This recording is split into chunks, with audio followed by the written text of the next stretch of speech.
দলগাঁৱত উত্তপ্ত পৰিস্থিতিৰ সৃষ্টি হৈছে হাজাৰ হাজাৰ কংগ্ৰেছ কৰ্মীয়ে উত্তাল প্ৰতিবাদ সাব্যস্ত কৰে। আৰক্ষীৰ বাধা নেওচি জোৰ সমদলত অংশগ্ৰহণ একাংশ কংগ্ৰেছ কৰ্মীৰ হাতে হাতে জোৰ লৈ 15 নম্বৰ ৰাষ্ট্ৰীয় ঘাইপথ আগুৰি প্ৰতিবাদ সাব্যস্ত কৰে কংগ্ৰেছ কৰ্মীসকলে। ৰাজপথত আৰক্ষী আৰু কংগ্ৰেছ কৰ্মীৰ মাজত প্ৰচণ্ড ঠেলা হেঁচাৰ সৃষ্টি হয়। সাংসদ ৰকিবুল হুছেইনক কৰা আক্ৰমণৰ বিৰুদ্ধে এই প্ৰতিবাদী কাৰ্যসূচী ৰূপায়ণ কৰা হৈছে। দৰং কংগ্ৰেছে এই প্ৰতিবাদী কাৰ্যসূচী ৰূপায়ণ কৰে আৰু কেইবাজনো শীৰ্ষ নেতাক ইতিমধ্যে দলগাঁও আৰক্ষীয়ে আটক কৰে। আমি এই মুহূৰ্তত সেই দৃশ্যাংশ দেখুৱাইছোঁ। কংগ্ৰেছৰ সাংসদ ৰকিবুল হুছেইনক যি আক্ৰমণৰ ঘটনা সংঘটিত হৈছিল, সেই ঘটনাৰ ক্ৰিয়া প্ৰতিক্ৰিয়া বা পাৰ্শ্বক্ৰিয়া এতিয়ালৈকে মাৰ যোৱা নাই।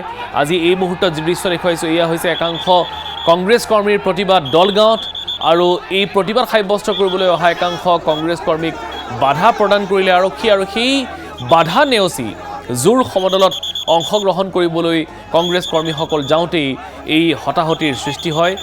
15 নম্বৰ ৰাষ্ট্ৰীয় ঘাইপথত এই প্ৰতিবাদী কাৰ্যসূচী ৰূপায়ণ কৰে কংগ্ৰেছ কৰ্মীসকলে, আৰু তেনেকুৱা এটা সময়তেই প্ৰচণ্ড ঠেলা হেঁচা কংগ্ৰেছ কৰ্মী আৰু আৰক্ষীৰ মাজত। আকৌ কৈছোঁ যে সাংসদ ৰকিবুল হুছেইনক যি আক্ৰমণৰ ঘটনা সংঘটিত হৈছিল, সেই ঘটনাৰ বিৰুদ্ধে এই প্ৰতিবাদ সাব্যস্ত কৰে এই কংগ্ৰেছ কৰ্মীসকলে। একাংশক এনেধৰণে দৰং আৰক্ষীয়ে আটক কৰি লৈ যোৱা পৰিলক্ষিত হয়।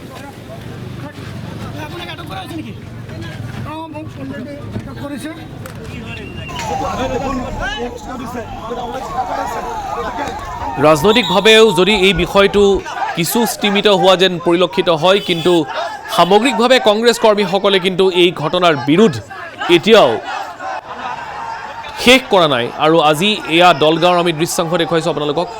এনেধৰণে একাংশ কংগ্ৰেছ কৰ্মী ওলাই আহে আৰু তেওঁলোকে ৰাজপথ অৱৰোধ কৰি প্ৰতিবাদ সাব্যস্ত কৰিবলৈ অহাৰ সময়তেই প্ৰশাসনে তেওঁলোকক বাধা প্ৰদান কৰিবলৈ চেষ্টা কৰে। তেনেকুৱা এটা সময়তেই কংগ্ৰেছ কৰ্মী আৰু প্ৰশাসনৰ লোকৰ মাজত হতাহতি লাগিল, আৰু অৱশেষত আৰক্ষীয়ে এইসকল কংগ্ৰেছ কৰ্মীক আটক কৰি গাড়ীত ভৰাই লৈ যায়, আৰু তাৰ পাছতেই পৰিস্থিতি আৰু অধিক উত্তাল হয়।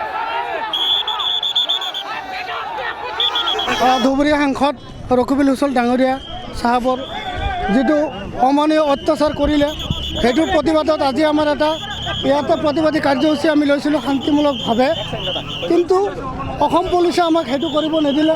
আৰু ইতিমধ্যে গম পোৱা মতে আমাৰ দৰং ডিষ্ট্ৰিক্ট আনা সভাপতি আব্দুল্লাহ দাক তেখেতকো এৰেষ্ট কৰিছে, মুজান দাকো এৰেষ্ট কৰিছে। মই এতিয়ালৈকে কনফাৰ্ম নহয়। তো এইখিনি কথা আমি শান্তিমূলকভাৱে আজি আমাৰ কাৰ্যসূচীটো আমি চলাই আছিলোঁ। কাৰো লগত আমি বাদ বিতংগ কৰা নাছিলোঁ। যে শান্তিমূলকভাৱে আমাৰ এটা প্ৰটেষ্ট এইকাৰণে কৰিব লাগে যে ৰাস্তাত এজন সাংসদ তথা এজন অসম আৰক্ষীৰ ওপৰত বৰ্বৰভাৱে অত্যাচাৰ কৰিলে, মাৰপিট কৰিলে, তাৰ এতিয়ালৈকে এজনৰ কালপিত এৰেষ্ট নহ'লে বা আমাৰ প্ৰতিবাদকাৰী এতিয়ালৈকে 6জন নেকি, 6জনক এৰেষ্ট কৰা বুলি গম পাইছোঁ।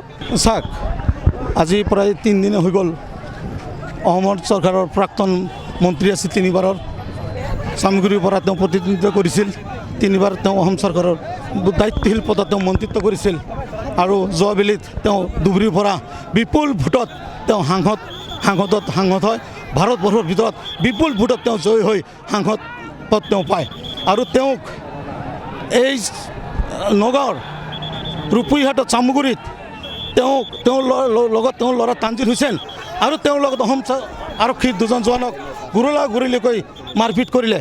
এই দুৰ্বৃত্ত যিটো দল আছিল, আজিলৈকে তেওঁলোকক কৰায়ত্ব কৰিবলৈ সক্ষম হোৱা নাই। গতিকে আমি এই প্ৰতিবাদত আমি সমদল ওলাই আহিছোঁ।